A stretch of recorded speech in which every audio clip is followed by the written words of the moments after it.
Ayun guys, welcome to my vlog. Ang vlog ko ngayon ay kakain tayo ng, ano ba yan, yung aking camera? Kakain tayo ng lutong probinsya. Ewan ko kung familiar kayo dito guys, sa lutong probinsya. Masyadong mata.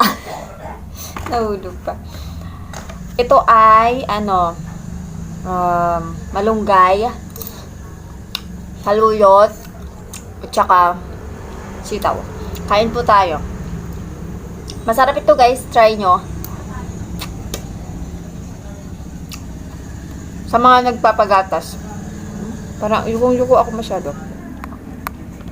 Ay, ayusin ko lang. Ay, natumba na. Okay. Ayun, nakikita nyo na ako. Oh my God, sumabay ka. Sumabay ka, baby. Ayun, nakikita nyo na ako. Ay, siya to kasi, Ay, perfect. Ayan. Hindi na natutumba yung ano ko. Okay. Ayun, guys. Ito ay, niluto ko ito. Pinirito ko muna yung, pinirito ko muna yung yung isda. Tapos kung pinirito yung isda, magpakulo ako ng mint na tubig. Tapos bumili ako siyempre nakabili na ako ng ng sitaw, saluyot, yan, tsaka malunggay. Unang kulo, isda muna, yung pinirito. Pangalawang kulo, sitaw. Pangatlong kulo, wag yung tagalan guys. Wag yung tagalan yung papakulo ng sitaw. Siguro mga 3 minutes, okay na. Kasi, mag-i-increase pa yung oras nun sa pagluto mo ng saluyot. After ng saluyot, mga 3 minutes ulit, ilalagay mo na yung malunggay. After mga 3 minutes ulit, lalagay mo ulit yung sabi ko kanina, basta after 3 minutes ulit malunggay. After ng saluyot na 3 minutes malunggay. Basta last malunggay. Tapos pag after ng 3 minutes, patayin nyo na. Huwag nyo takpan.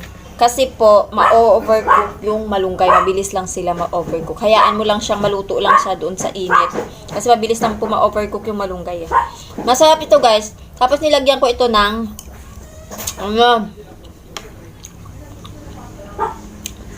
may nabibili po kasing nor na isda. Yung nor mismo na isda. Tatak. Yun. Tapos naglagay ako ng shoutout sa nor. Naglagay ako ng magic sarap. Yun. Tapos asin. Yun na. Ulam na. Simpleng ulam guys. Masarap. Kahit masarap ito guys. Try nyo. Sa mga nagpapadede, mga laking mami, maganda po ito sa inyo.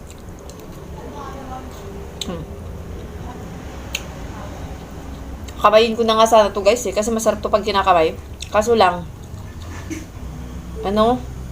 sakit ng kamay ko kasi mag-e-edit ako tapos mapapasma na naman ako.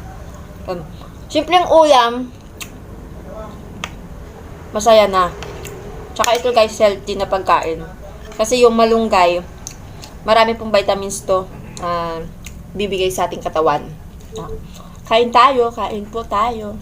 Ay, baka ilang hulog na. Pag nasa probinsya, namimiss ko ito guys. Ilang araw na kasi akong dry na dry yung kinakain ko. Parang prito, ganun. Dahil may mga inaasikaso po ako. So ngayon, hindi tambay talaga. Tambay na ganap talaga ako ngayon. Kaya nakapagluto ako. After ng luto ko nito, siyempre palamunin tayo sa bahay. Maglalaba tayo guys. Baga magpapa-laundry. Para mabilis. Kasi marami po kaming labahan. Mamaya, Diyan na yung mga tropa ko. Mga tropang tambay, mga lasinggero nandyan na. Kasi, dinadayo nila ako dito para ano, maging may muse sila habang tumatagay. So, ito yung buhay ng tambay. Siyempre, kailangan pag nasa bahay ka, pag tambay ka, kikilos ka. Baka mamaya yung nagpapakain sa'yo. Hindi ka bibigyan ng sustento, magugutom ka. Kaya kailangan, kahit tambay ka, kailangan may pakinabang ka pa rin sa bahay. Maglaba ka, magluto ka, magsaing ka, maglinis ng bahay.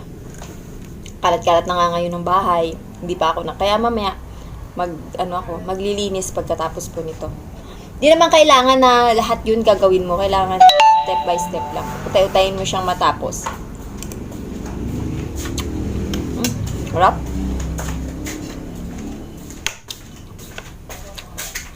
Di ko alam kung ano ilalagay ko sa pamagat ko na ito. Mukbang ng malunggay. Umukbang ng sitaw. Umukbang ng gulay. Harap, guys. Masarap dito, guys. Haluan nyo ng inalo ko dito, tinapa. Pinirito ko muna yung tinapa. Tapos, yun ang hinalo ko. Pagkulo ng tubig, like yung sinabi ko, nilagay ko na tong tinapa. Kasi malasa po yung tinapa. Sa susunod, itutur ko sa inyo kung saan ako bumibili ng tinapa. Na mura lang, kung malapit lang kayo sa lugar namin. Or sa area ko, na pupuntahan na yun. Tuturo ko sa inyo. Sariwa doon, guys, yung mga paninda nila.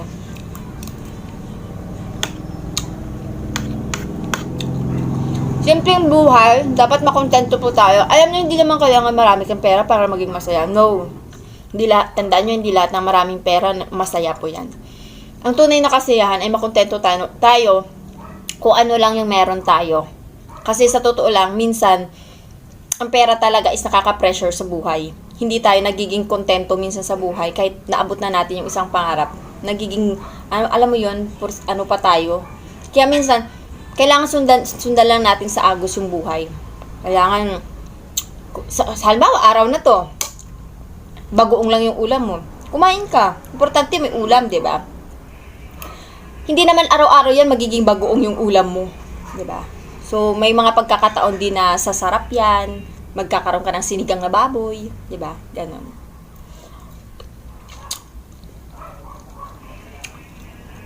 Yung mga vlog ko ngayon, guys, may matutunan din naman kayo.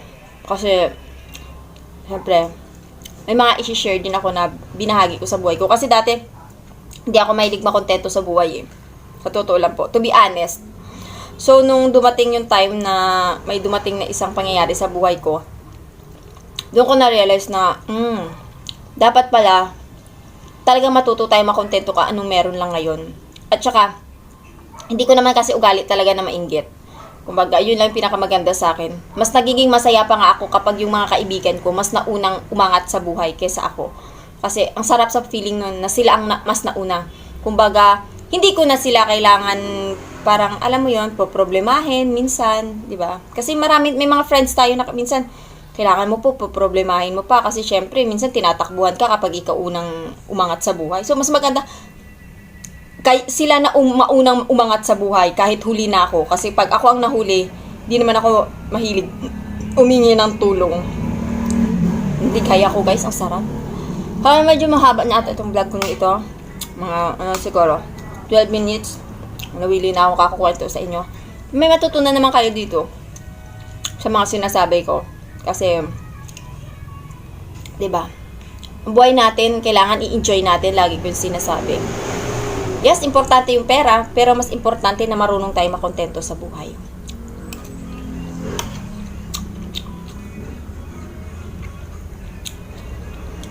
Mga vlog ko ngayon is, papakita ko sa inyo minsan yung mga pagkain ng probinsya na simple lang. Na, alam mo yun, simple lang, pero masarap. Ayun, kalike nito, simple lang, pero masarap. Nagastos ko lang dito, guys, sa tinapa, 60 pesos. Tapos dito sa gulay, 20 yung sitaw, 10 pesos yung 50. So, sa worth ng 120, may ulam na kami. Pang 3 ulaman na. Kumbaga kasi kami pag nag-ulam, guys, is kung anong ulam sa umaga, halimbawa nagluto ako ng umaga. Pag nagluto ko ng umaga, hanggang gabi na yon. Hindi ko sinasanay rin yung sarili ko na ulam ngayon, iba naman mamaya, hindi. Ako, nakontento po ako sa buhay na kung anong ulam ngayon, kahit hanggang bukas pa yan, uulitin ko pa ulit yan. Basta may makain lang. So, ganun lang kasimple ang buhay ko sa pagiging tambay. Tambay kailangan, pag tambay tayo, makontento lang tayo kung anong meron lang. Para swabe lang yung buhay, hindi mo kailangan ma-pressure, di ba? So, ganun. So, yung ewan ko, relate siguro yung iba dyan. Kasi yung iba, kanya-kanya naman kasi po tayo style. Yung iba hindi naman sanay talaga na, halimbawa, ulam ngayong gabi, ulam ngayong tanghali, ulam mamayang gabi. Hindi sila sanay, kailangan iba ulit. So, kanya-kanya. Pero ako naman kasi is, kahit hanggang bukas pa na ulam niyan, pagtsatsagaan ko yan, lalo na kapag ganitong gulay. Halimbawa, ito gulay na ito, guys. Kahit hanggang bukas to may matitira, ilalagay ko lang siya sa freezer o di kaya sa ref. Ulamin ko ulit yan bukas. Ganun to.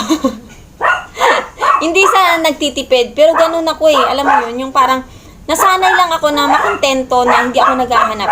Actually, hindi nga ako pala ulam eh. Hindi ako pala ulam.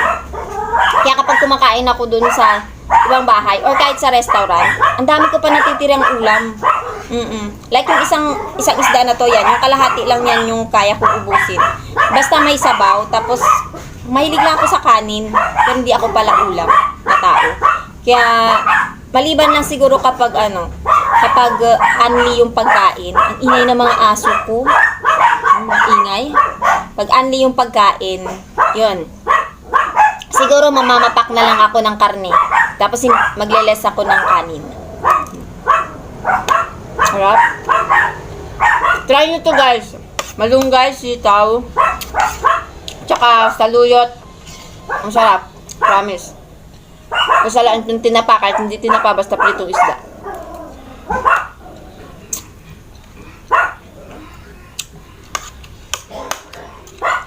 Sarap.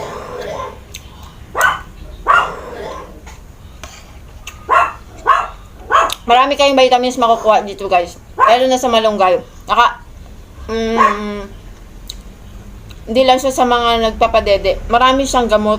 Actually, sa ibang bansa, binansagan yung malunggay na parang siya yung nagdudugtong ng buhay. Kasi marami siyang vitamins.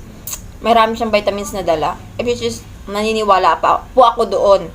Naniniwala ako doon. Kasi yung mga kaluluhan ko, bago sila nawala sa mundo, matagal. Dahil mahilig sila dati kumain ng mga gulay na like ng mga ganito. Thank you pala sa patuloy na nag-subscribe tsaka nag-follow sa aking page. Thank you so much. Sana mag-iingat kayo lang. Huwag nyo lang tigilan yung mga pangarap nyo. Hayaan nyo lang kahit unti-unti umuusad yung followers nyo sa mga small vlogger dyan. Importante umuusad. Kasi wala namang pangarap na madalian. Lagi nyo yung tandaan. Huwag nyo sundin yung ibang tao na hindi dapat ganito. No. Pwede mong galingan. Pero hindi mo pwedeng i-stress yung sarili mo. Kasi kung yun lang talaga ang kakayahan mo. Kasi every step, may step by step ng buhay natin eh. Ngayon, hindi ka magaling. Sa isang araw, magiging magaling ka. Mas magiging bihasa ka. Kaya, huwag mo i-pressure yung sarili mo. So, yun guys. Sana mag-enjoy kayo sa aking vlog na ito. Dito ko na lang tatapusin ang aking vlog na ito. Ito ay, di ko alam kung ano ipapamagat ko dito. Kwentuhan habang kumakain. Or gulay na masarap. Kaya yun guys.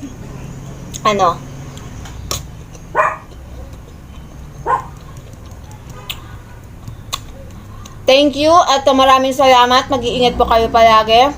Thank you sa pagpapanood ng aking mga vlog at sa mga taong laging top commentator ko, top fan ko. Thank you so much sa inyong lahat. I wish and I hope in God time, pagpalain ng Diyos, nawa, isa sa mga, or mas maraming, sa mga maraming manunood ng video ko na ito, ay makapag-share ako o makapagbahagi ako ng mga biyaya para sa inyo. Wala ako ibang pangarap kundi para sa mga mahihirap. May marami din ako pangarap para sa pamilya ko, pero mas naging masaya na ako sa ngayon sa buhay ko na kahit papaano nasosurvive yung daily life. Yun. Mag-iingat kayo palagi at huwag niyong kalimutan magdasal. Kahit anong hirap ng buhay na pinagdaanan natin, kaya natin yan, may bukas pa.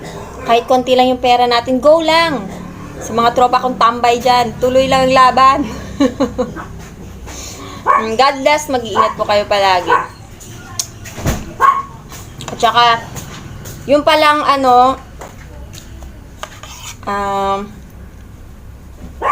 mga description nito, ilalagay ko sa may box sa aking sa description box ko kung paano anong luto to. Tapos kung paano ko siya niluto. So, 'yon, hanggang dito na lang aking vlog. Bye-bye. Mag-iingat kayo palagi. God bless.